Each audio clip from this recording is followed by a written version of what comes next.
గత ప్రభుత్వంలో యాదాద్రి భద్రాద్రి పవర్ ప్లాంట్ల నిర్మాణంలో జరిగిన అవకతవకల విచారణపై జస్టిస్ ఎల్ నరసింహారెడ్డి కమిషన్ బహిరంగ ప్రకటన విడుదల చేసింది. ఛత్తీస్గఢ్తో జరిగిన విద్యుత్ ఒప్పందాలపై దర్యాప్తు వేగంగా జరుగుతోంది. ఈ ఒప్పందాలపై ఏవైనా ఫిర్యాదులుంటే 10 రోజుల్లోగా తెలపాలని కమిషన్ సూచించింది.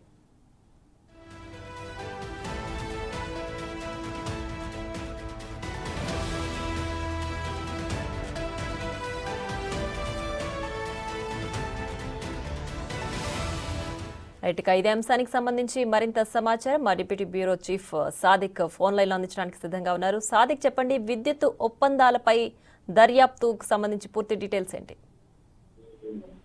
ప్రియా, గత ప్రభుత్వంలో థర్మల్ పవర్ అంటే యాదాద్రి భద్రాద్రితో పాటుగా ఛత్తీస్గఢ్ నుంచి కూడా సంబంధించినటువంటి విద్యుత్ కొనుగోలుపై జరిగిన అవకతవకలపై వేసినటువంటి ఎల్ నరసింహారెడ్డి కమిషన్ తన దర్యాప్తును మరింత వేగవంతం చేసింది. గత ప్రభుత్వంలో యాదాద్రి థర్మల్ పవర్ తో పాటుగా భద్రాద్రి థర్మల్ ప్రాజెక్టులకు సంబంధించిన విషయాల్లో గత ప్రభుత్వం చాలా వరకు ప్రభుత్వ ధనాన్ని దుర్వినియోగపరిచింది. అంతేకాకుండా ఛత్తీస్గఢ్ విద్యుత్ ఒప్పందాలు చేసినటువంటి అంశాలను పూర్తి స్థాయిలో తీసుకురాచేందుకు బయట తీసుకొచ్చే లక్ష్యంగా రేవంత్ రెడ్డి సర్కారు ఎల్ నరసింహారెడ్డి కమిషన్ ఏర్పాటు చేసింది. విచారణలో భాగంగా బహిరంగ ప్రకటన కూడా విడుదల చేయడం జరిగింది. యాదాద్రి భద్రాద్రి పవర్ ప్లాంట్ తో పాటు ఛత్తీస్గఢ్ ఒప్పందాలకు సంబంధించిన ఏదైనా సమాచారం ఉన్నట్లయితే మీరు బీఆర్కే భవన్ లో ఉన్నటువంటి కార్యాలయంలో ఇవ్వాలని చెప్పడం జరిగింది. వ్యక్తిగతమైనటువంటి అభిప్రాయాలు కాకుండా పూర్తి స్థాయిలో సాంకేతికమైన అంశాలు కూడా ఉండాలని కూడా పొందుపరిచింది. ప్రధానంగా 2014 సంబంధించిన విషయాల్లో చూసినట్టయితే మనకు డిస్కమ్ సంబంధించిన అప్పటి సేకరణలో భాగంగా వాటి ప్రతిపాదనలకు అంటే బహిరంగ పోటీ వెడ్డింగ్ ప్రక్రియ కాకుండా నామినేషన్ ప్రాతిపాదికన 1000 మెగావాట్ల విద్యుత్తును ఛత్తీస్గఢ్ కు తీసుకున్నటువంటి ఒప్పందం పైన ఒకటి, అదేవిధంగా భద్రాద్రి సంబంధించిన యాదాద్రి సంబంధించినటువంటి ప్రాజెక్టులకు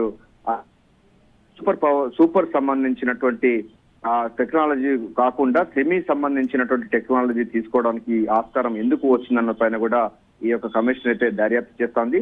సంబంధిత వాళ్ళు ఎవరైతే ఉన్నారో వారందరూ కూడా తమకున్న సమాచారాన్ని పూర్తి స్థాయిలో కూడా కమిషన్ కి ఇవ్వాలని కూడా ఈ బహిరంగ ప్రకటనలో అయితే ఎల్ నరసింహారెడ్డి కమిషన్ అయితే ప్రజలకు కాల్ఫర్ చేసింది. వారు ఎవరైనా తన అభ్యంతరాలు కానీ లేకపోతే వారి దగ్గర ఉన్న సమాచారం కానీ వారి దగ్గర ఉన్నటువంటి అనేక అంశాలు ఏమైనా ఉన్నట్లయితే వ్యక్తిగతంగా లేకపోతే ఈమెయిల్ ద్వారా కూడా ఇవ్వాలి.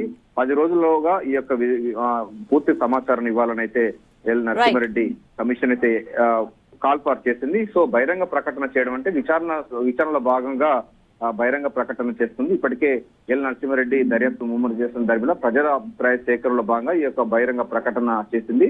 జూన్ 30 కల్లా ఈ యొక్క పూర్తి స్థాయిలో నివేదికను ప్రభుత్వానికి ఇచ్చేందుకు కూడా యుద్ధ ప్రాతిపదికన కమిషన్ అయితే చర్యలు చేపట్టింది.